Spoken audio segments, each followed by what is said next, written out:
20 o 40 o 50, decían que iban a transitar muchísimos y decían que iban a sacar productos, todo tipo de productos de esa zona, todo tipo de productos. Y que por supuesto iban a transitar por ahí todas las exportaciones del Brasil. ¿Cuánto ha aumentado? ¿Cuánto ha aumentado la exportación a Brasil o la importación de Brasil por esa zona? ¿Cuánto es actualmente el tráfico comercial con Brasil? 2 millones de dólares. O sea, hacer una carretera de 3.000 millones para aumentar 2 millones de dólares al año, el tráfico comercial, ni siquiera el turístico. O sea, eso es clarísimo, ¿no? Acá no tengo el estudio acá, Presidenta, pero si quiere el señor Peñaranda lo vamos a invitar para que nos explique y a discutir punto por punto el estudio, que insisto, de pésima calidad, punto por punto. Pero en fin, esa no era la pregunta, Presidenta. Le pregunté cuántos juicios tiene, porque acá tiene juicios por estafa, su empresa, ¿no? Simulación, ocultamiento, falsedad ideológica, fraude en administración en persona jurídica, entonces concusión, cohecho, lavado de activos, etcétera. Entonces la pregunta es, y el señor está incluido, es imputado él, Peñaranda, Castañeda, Rómulo Jorge. Y entonces la pregunta es, ¿cuántos procesos tiene él o su empresa de esta naturaleza, Presidenta? Señor Peñaranda. Sí, lo que pasa es que hay tantas preguntas, pero a mí me gustaría, porque el congresista insiste y puede crear la imagen de que la labor de nosotros puede crear una imagen totalmente distorsionada.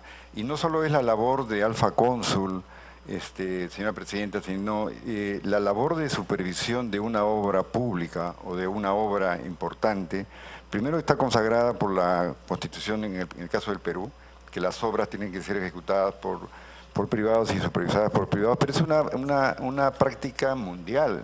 En todo el mundo hay un ejecutor de obra y hay un supervisor de obra. La empresa Alfa Cónsul es miembro de federaciones panamericanas, federaciones mundiales de consultoría, y esta práctica se sigue en todo el mundo. Se sigue en todo el mundo. Uno, cuando supervisa una obra, está sujeto al cumplimiento de un contrato, lo que he explicado. Como dice el congresista,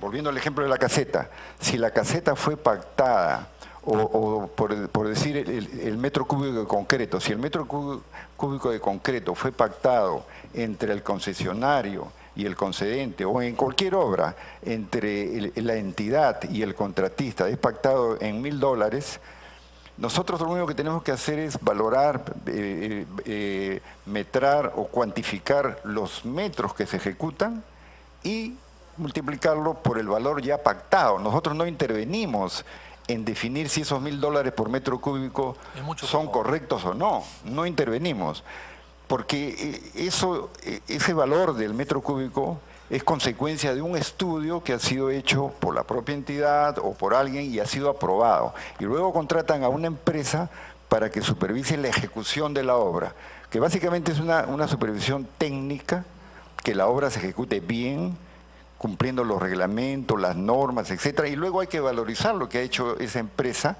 durante el mes, cuantificar los metrados que ejecutó. En el caso del ejemplo del metro cúbico, se hizo 100 metros cúbicos a $1.000 el metro, se le valorizará 100.000.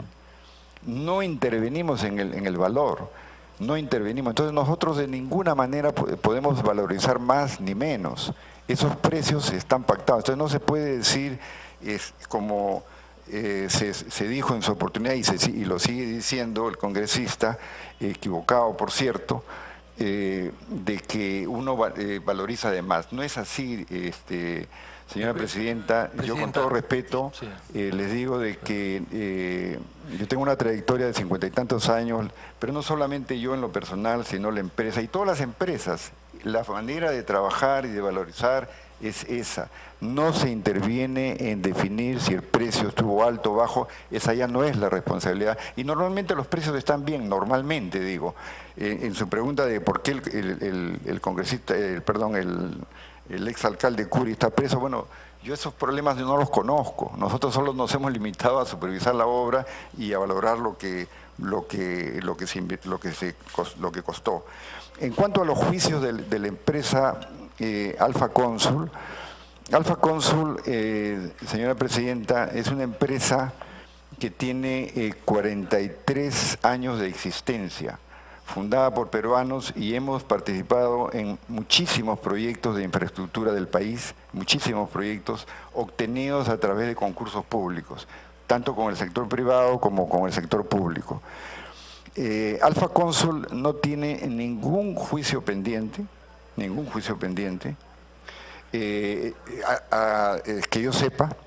Hemos recibido, sí, es cierto, de parte de ustedes mismos, la Comisión Investigadora Multipartidaria, un pedido de información de la Interoceánica del Sur que hemos cumplido con entregar, con mucho trabajo. Hemos entregado 2 millones de documentos, más de 200 tomos, 2 millones de documentos que les hemos entregado, pero también hemos recibido ese pedido de una fiscalía que está investigando esta obra de la Interoceánica del Sur, y hemos recibido pedidos de esa información que hemos atendido hace como medio año. También hemos recibido sobre esta obra de la Interoceánica del Sur en varias oportunidades pedidos de información de la Contraloría General de la República, la hemos entregado y estamos dispuestos a entregar toda la información que nos soliciten y todas las preguntas que nos hagan, porque en realidad nosotros hemos cumplido a cabalidad con nuestra función y con mucho gusto de responder las preguntas que nos hagan. Si usted, yo con mucho gusto también puedo explicarles el por qué una obra, volviendo al costo de la inversión de la Interoceánica del Sur, no solo en el tramo 2, que fue el que nosotros supervisamos, donde la obra efectivamente se contrató por 260 millones de inversión y acabó costando como 600, sino el tramo 3 también se contrató igual, por 250, 260 y acabó costando 2,5 veces más, y el tramo 4 lo mismo. Entonces no es un problema del supervisor, sino es un problema del modelo, cómo se ejecutó. O sea, porque los 3 supervisores no van a cometer los mismos errores. No es un problema del supervisor, como digo, sino del modelo. Del modelo, cómo se contrató, cómo se ejecutó. Y esto creo que debe servirnos de ejemplo como país para que en el futuro no se concesionen obras siguiendo ese mismo modelo. O sea, concesionar obras con estudios de factibilidad, porque se concesionó con estos estudios. Yo defiendo los estudios, por supuesto que están bien hechos, pero de ahí a que con estos estudios se pretenda, ahora por ejemplo yo no estaría de acuerdo que con un estudio de factibilidad se concesione una carretera de esta magnitud, ¿no? Pero, y luego hay una crítica de que la carretera es un elefante blanco, entiendo lo que dice el congresista, ¿no? Y con todo respeto, en realidad con ese criterio no se hubieran hecho pues las carreteras o los ferrocarriles en Estados Unidos, por ejemplo, que unían de costa con costa, ¿no? Acá, cuando nosotros dijimos, porque el estudio de factibilidad era para que nosotros decidiéramos de las 3 alternativas cuál debía construirse, una de las 3. Y nosotros dijimos y recomendamos que se construyeran las 3, porque lo que había era un problema terrible de incomunicación. No estaban comunicados, o sea, lo que pretendía básicamente nuestra recomendación era que se integrase la macrorregión sur. No era posible que de ir de Puerto Maldonado a Iñapari se tuviera que pasar los ríos vadeando con chatas y no hubiese una carretera con puentes que permitiera. O sea, la frontera con el Brasil, la frontera física era la que todos conocemos, pero la frontera cultural estaba pues cerca de Puerto Maldonado. Entonces la finalidad fundamental de esta carretera era integrar la macrorregión sur. No, yo creo que el que haya una localidad como Iñapari o Puerto Maldonado o Urcos o 15.000 que no tengan carretera atenta contra el desarrollo de esos pueblos. Y eso no quiere decir que no se hagan otras carreteras, por supuesto, ¿no? Pero para eso le mencioné de que esta carretera de integración formaba parte del Plan Nacional de Infraestructura, que en el año 2004, 2005 fue recogido como una política de Estado. que es lo que deberíamos de tener como país para tener un norte en lo que respecta a la infraestructura.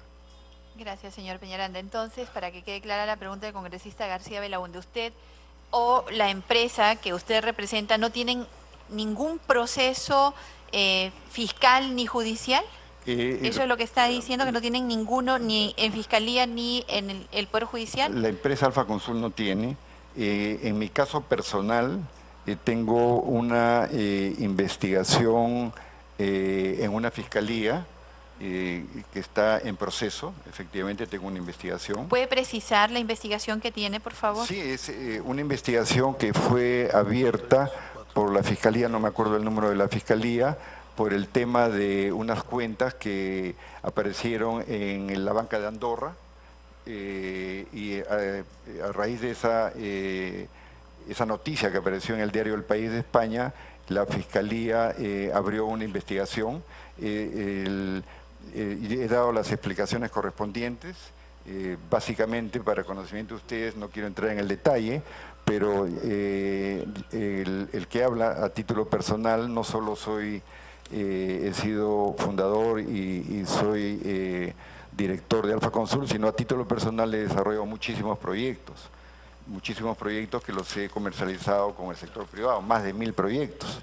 En el caso de la empresa Odebrecht, en los años 2010 a 2013, le vendí 3 proyectos, 3 iniciativas privadas, que son el motivo por el cual recibí esos dineros. Eso está en investigación en una fiscalía, que no me acuerdo el nombre, pero que la preside el señor Hamilton Castro. Ese es el único proceso que tengo como investigación. Bien, Presidenta. Congresista García Belaúnde. Bueno, veo que el señor Peñaranda está justificando la carretera del sur. Nadie dice que no era necesaria. Además, yo la he recorrido antes varias veces. O sea, había carretera. Y no me demoré 6 días, por si acaso. Había carretera. Me demoré creo que 12 o 14 horas. Había carretera. Era carrozable. Pero claro, ahora se llega en mucho menor tiempo. Pero de ahí a pagar 3 o 4 veces más, no pues, tampoco, ¿no? Ese es el problema. Pero acá veo que el señor Peñaranda tiene juicios, ¿ah? A ver, acá hay 1, 2, 3, 4, 5, 6, 7, 8, 9, 10, 11, 12, 13. 14, 15, 16, 17, 18, 19, 20, 21, 22, 23, 24, 25. Aquí está. Todos son penales.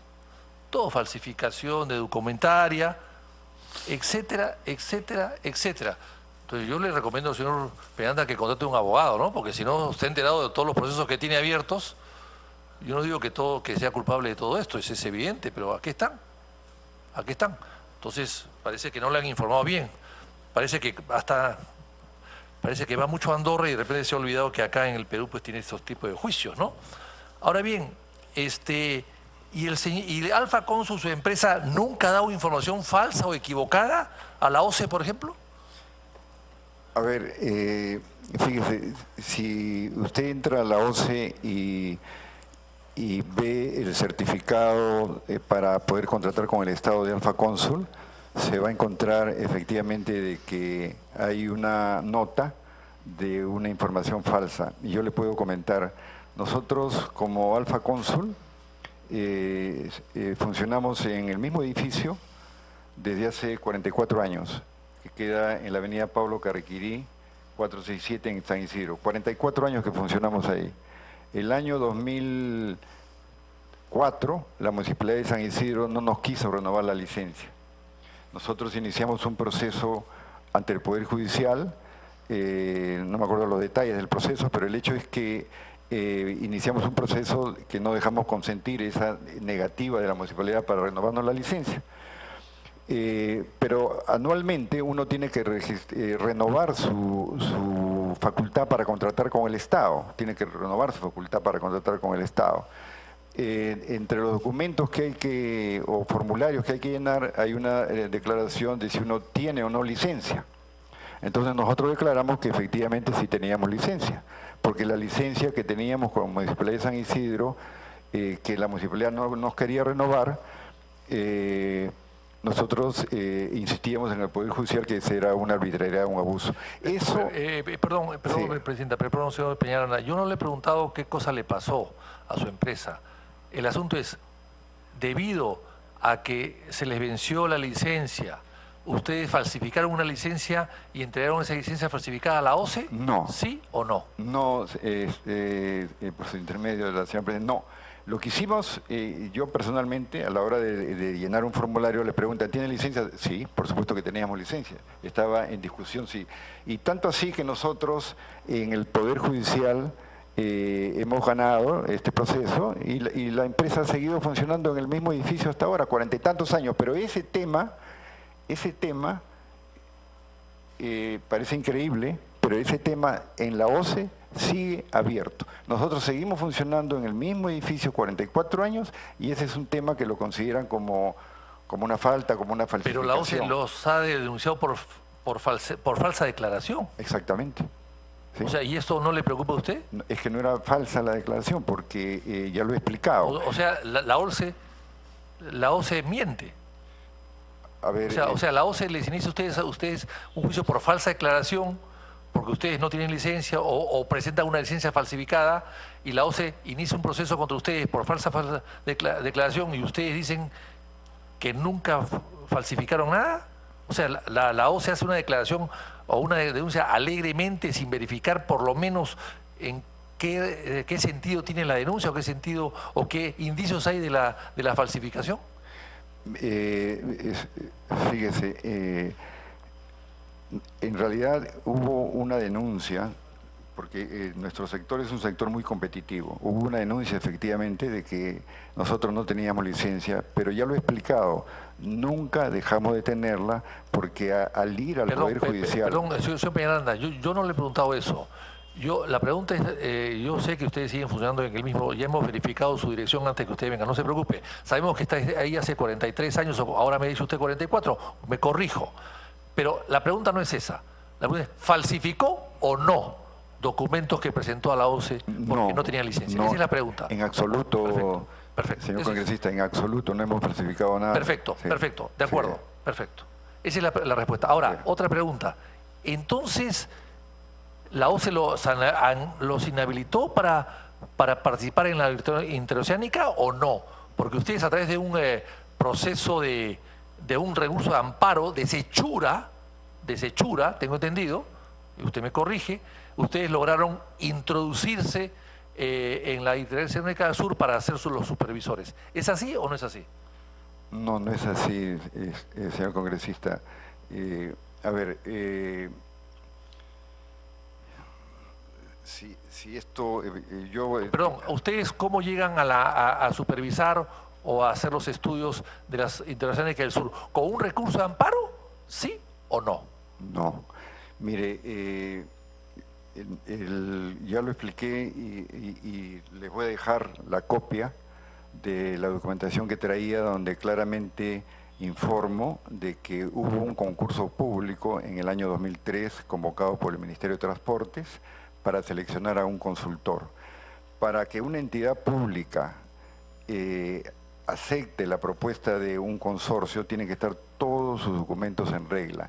Y para poder contratar con el Estado, después que obtuvimos la buena pro, el consorcio, que no solamente es Alfa Cónsul, es la empresa Sercónsul y otra empresa llamada Conesuxa, obtuvo la buena pro, el Ministerio de Transportes, como lo hacen todas las entidades, verifica que las empresas conformantes del consorcio estén hábiles para contratar, que no tengan ningún problema. Y no lo teníamos. Y tan es así... Perdón, señor Peñaranda, ¿en qué momento entonces ustedes salen de la Interoceánica del Sur e ingresan por una acción judicial? Fíjese, nosotros hicimos los estudios del estudio de factibilidad, que como dije fueron aprobados. En base a esos estudios se convocó la concesión, las concesiones fueron otorgadas y luego hubieron procesos para seleccionar a las empresas supervisoras. Hubieron varios procesos, nosotros ganamos la buena pro de uno de ellos, que fue el tramo 2. luego de un año de que estábamos en proceso de supervisión, era un contrato de 5 años, al término del primer año, el OCITRAN, las entidades tienen la facultad de hacer lo que le llaman un control posterior, de los documentos. Hizo un control posterior y encontró, según este informe que tenían, un informe de que uno de los documentos de una empresa socia de nosotros, que no era Alfa Cónsul, no correspondía con la información real que se tenía aparentemente en el propio sector Ministerio de Transportes. En base a eso, en un proceso sumarísimo, el OCITRAN, no sé cuál es la palabra correcta, pero canceló el contrato. Nosotros veníamos ya trabajando un año y OCITRAN nos canceló el contrato. Nosotros, ante esa cancelación del contrato,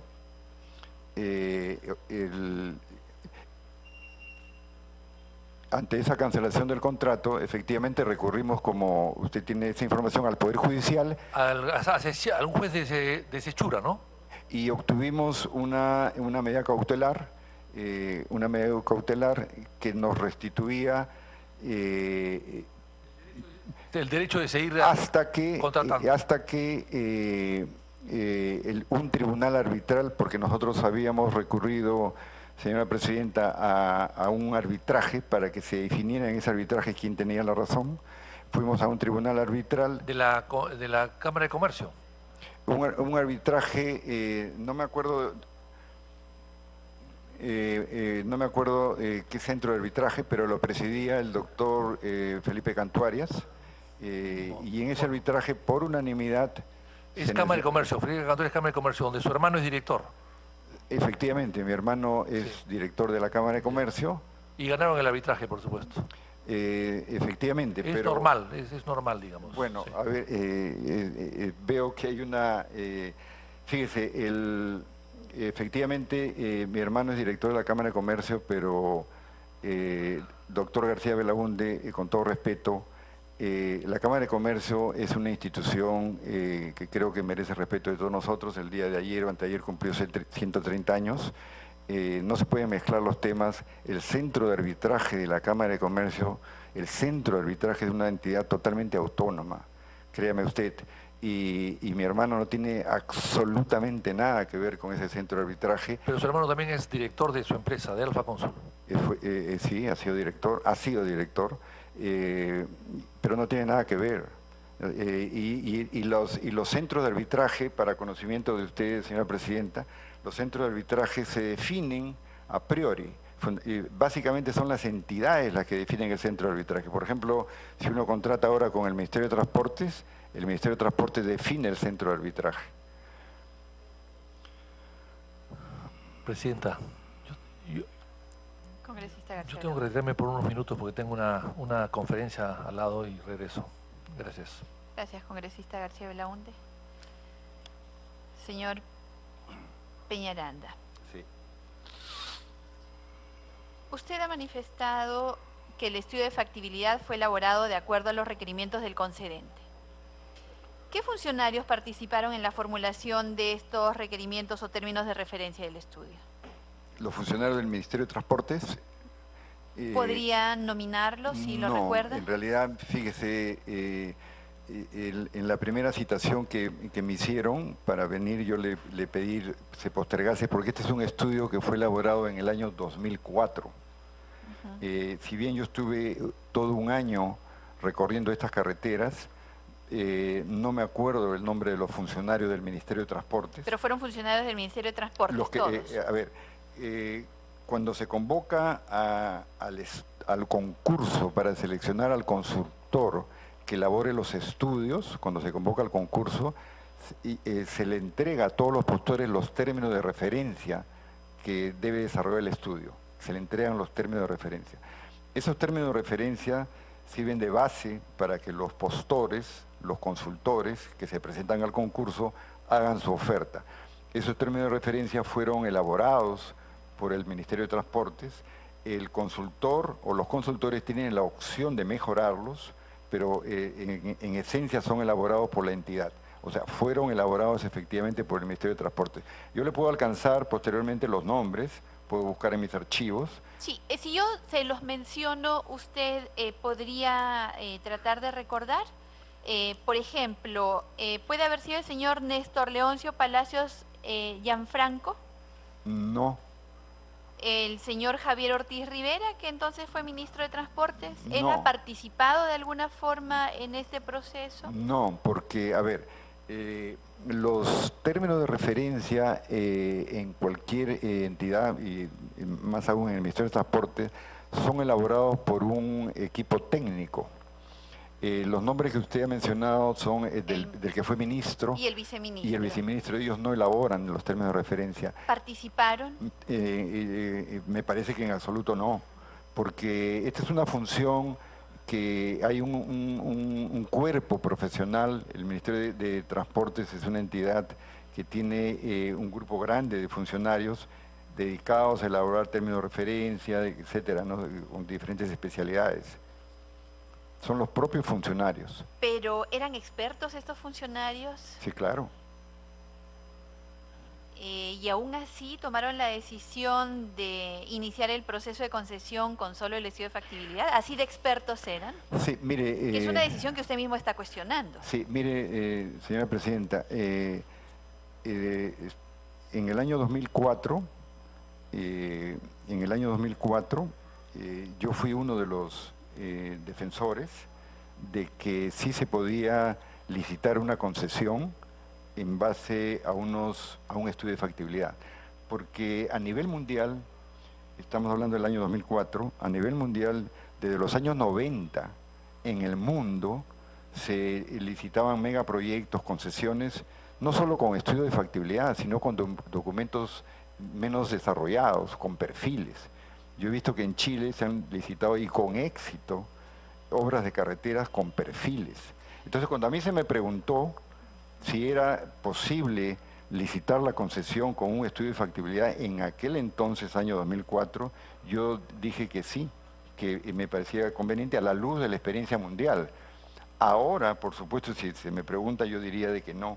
Mi opinión es que debiera el Estado peruano primero evaluar cuándo da una concesión, porque cuándo da una concesión y cuándo usa la modalidad convencional de obra pública, ¿no? Porque las obras pueden hacerse como obra pública, donde el Estado paga directamente al contratista, o como concesión, ¿no? Entonces, yo más me inclino ahora por la obra pública, y en casos excepcionales por las concesiones, pero con proyectos definitivos, elaborados por las propias entidades. Esa sería mi opinión ahora. ¿Congresista Beteta? Sí, por su intermedio, señora presidenta, estaba el señor manifestando de que en Chile y en otros países solamente se han hecho con perfil técnico y con estudios de factibilidad, pero sin tener el expediente culminado.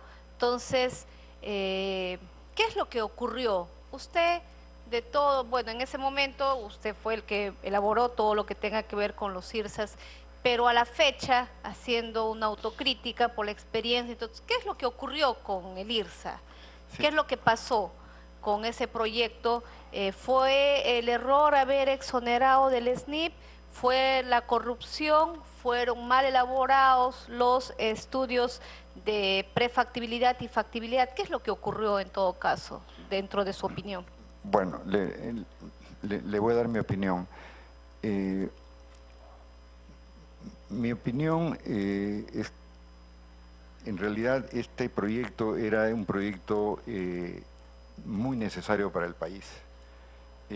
Tanto así que cuando se elaboró el Plan Nacional de Infraestructura, que como lo he mencionado, hecho por el Colegio de Ingenieros, la Cámara Peruana de la Construcción y los consultores, y se le puso a consideración del Acuerdo Nacional y fue recogido como política de Estado. En ese Acuerdo Nacional, en ese Plan Nacional de Infraestructura, figuraba estas carreteras de integración, figuraba en esta carretera. Entonces, para mí, en mi opinión, la carretera era absolutamente necesaria.